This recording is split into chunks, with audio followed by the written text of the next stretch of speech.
देवदास संजय लीला भंसाली द्वारा निर्देशित और मेगा बॉलीवुड बैनर के तहत भरत शाह द्वारा निर्मित 2002 की भारतीय हिंदी भाषा की रोमांटिक ड्रामा फिल्म है। इसमें शाहरुख खान, ऐश्वर्या राय और माधुरी दीक्षित मुख्य भूमिकाओं में हैं, जबकि सहायक भूमिकाओं में जैकी श्रॉफ, किरण खेर, स्मिता जयकर और विजयेंद्र घाटगे हैं।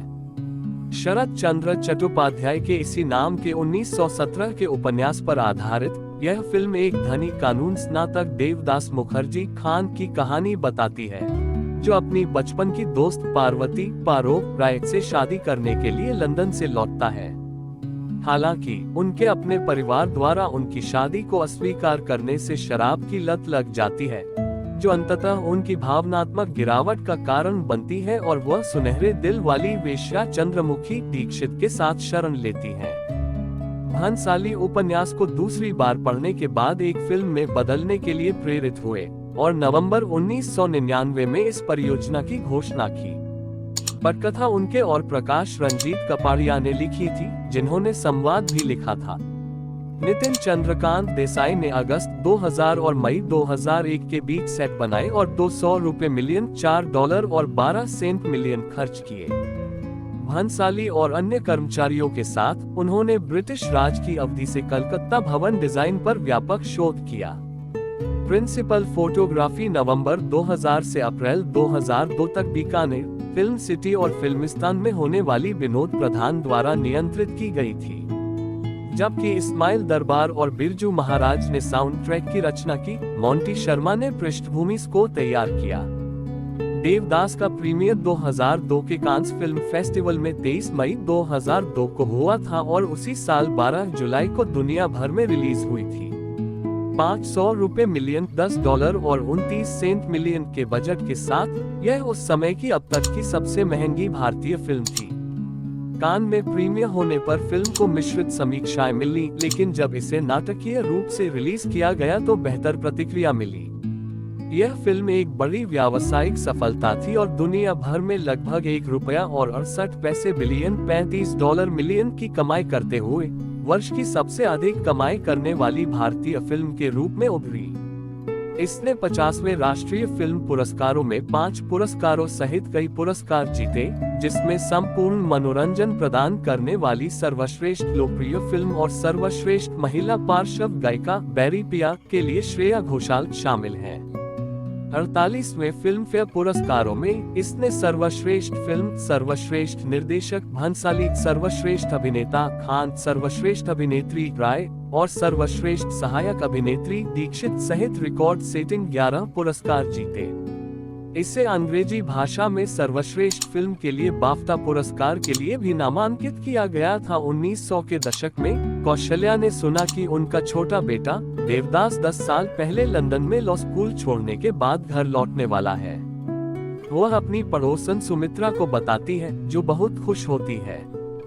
बाद की बेटी पार्वती उर्फ और देवदास बचपन में गहरी दोस्ती साझा करते हैं। जब देवदास को लंदन भेजा गया तो पारो ने उसे वापस लौटने के लिए एक तेल का दीपक जलाया था और उसे कभी बुझने नहीं दिया। देवदास के लौटने पर उनकी दोस्ती प्यार में बदल गई। सभी का मानना कि देवदास और पारो की शादी हो जाएगी, लेकिन देवदास की साजिश करने वाली भाभी कुमुद कौशल्या को पारो की नचली लड़कियों और नौटंकी कलाकारों के मातृवंश की याद दिलाती है, जो देवदास के परिवार के लिए अनुचित है।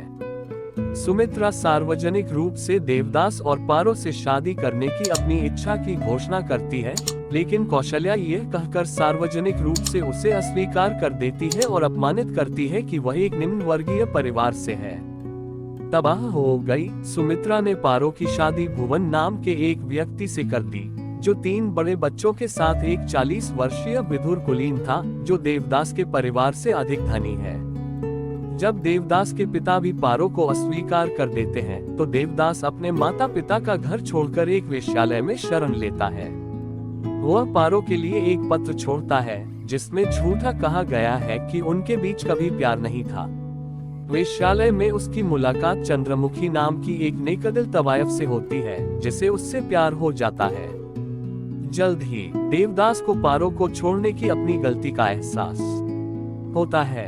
वह उसकी शादी के दौरान उसके पास लौटता है और उसे भाग जाने के लिए कहता है, लेकिन पारो मना कर देती है, उसे याद दिलाती है कि उसने उसे इतनी आसानी से कैसे छोड़ दिया था। पारो ने रोते हुए भुवन से शादी कर ली। पारो अपने नए पति से सीखती है कि उसने उससे केवल अपने बच्चों और संपत्ति की महिला की मां बनने के लिए शादी की है, लेकिन उसका प्यार केवल उसकी दिवंगत पहली पत्नी के लिए है।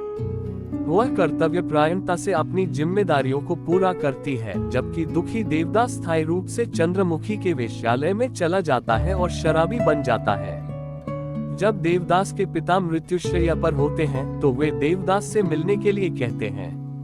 बाद वाला अपने पिता के अंतिम संस्कार में बाद में आता है, जिससे एक दृश्य बनता है और अंत में बाहर निकल जाता है।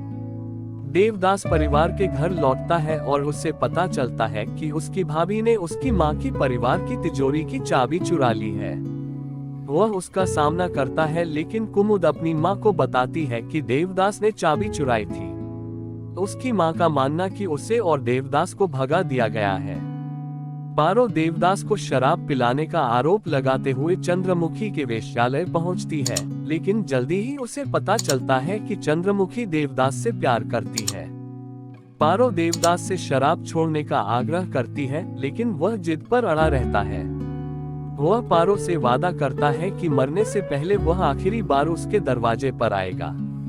पारो चंद्रमुखी को अपने पति के घर दुर्गा पूजा के उत्सव में आमंत्रित करती है और चंद्रमुखी के पेशे का खुलासा किए बिना उसे अपने ससुराल वालों से मिलवाती है।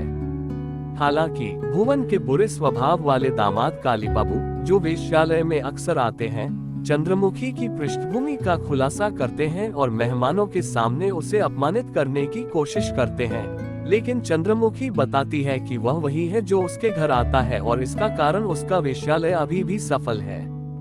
वह उसे थप्पड़ मारती है और निराश हो जाती है। कालीबाबू भुवन और उसकी मां को देवदास के साथ पारो के रिश्ते के बारे में बताता है। नतीजतन भुवन हमेशा के लिए पारो को हवेली छोड़ने से मना कर देता है। आखिरकार देवदास इतना बीमार हो जाता है कि शराब की थोड़ी सी खुराक उसे मार सकती है। देवदास चंद्रमुखी से कहता है कि उसे जाने देना चाहिए और देश की यात्रा करने का फैसला करता है। एक ट्रेन में वह अपने पुराने कॉलेज के दोस्त चुन्नीलाल से मिलता है, जो उससे दोस्ती के नाम पर शराब पीने का आग्रह करता है। देवदास पीता है, यह अच्छी तरह जानते हुए भी कि यह घातक होगा। मृत्यु के कगार पर देवदास अपने वादे का पालन करने के लिए पारो के घर जाता है। मुख्य द्वार के सामने एक पेड़ के नीचे गिर जाता है।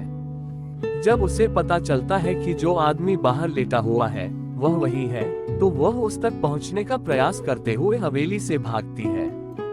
भुवन यह देखता है और नौकरों को गेट बंद करने का आदेश देता है। देवदास पारो की एक धुंधली छवि को अपनी ओर दौड़ते हुए देखता है, लेकिन उसके पहुंचने से ठीक पहले गेट बंद हो जाता है, जिससे वह अंदर ही अंदर सिसकती रहती है। धीरे धीरे मरते समय देवदास अपनी आखिरी सांस में पारो का नाम फुसफुसाता है और तुरंत पारो का चिराग बुझ जाता है।